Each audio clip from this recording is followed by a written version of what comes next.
as all procrastinators do, sometimes you just find any reason to just not do the one thing you want to do.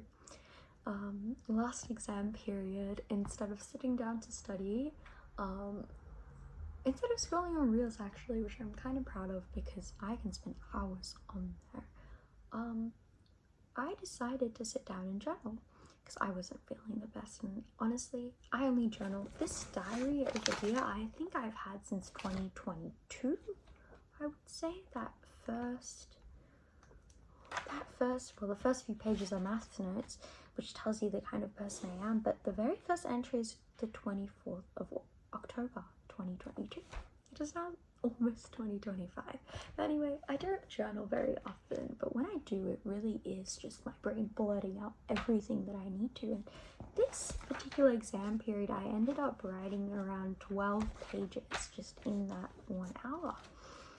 And so I just wanted to read out a few of my thoughts in case any of you guys related, or if it just felt a bit comforting to hear from someone else.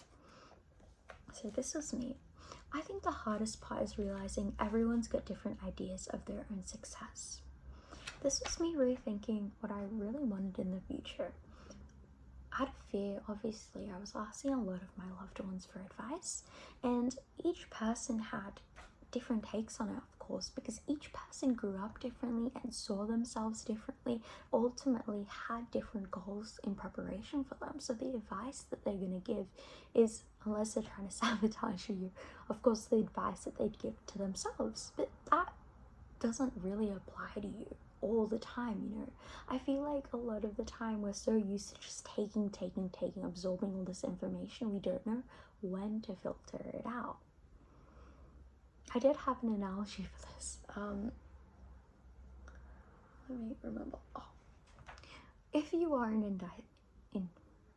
are an indecisive person, which I am personally, I think even with the smallest things, you end up always asking someone else for advice. But one thing I learned a couple months ago that has truly changed the game for me is realizing that the one major time that you should never ask for advice is whenever it comes to personal aesthetics. Things like picking out a wallet.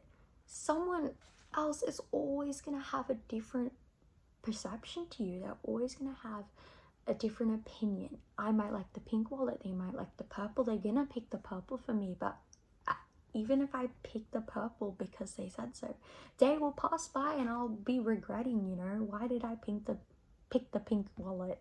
I'm sorry, why didn't I pick the pink wallet?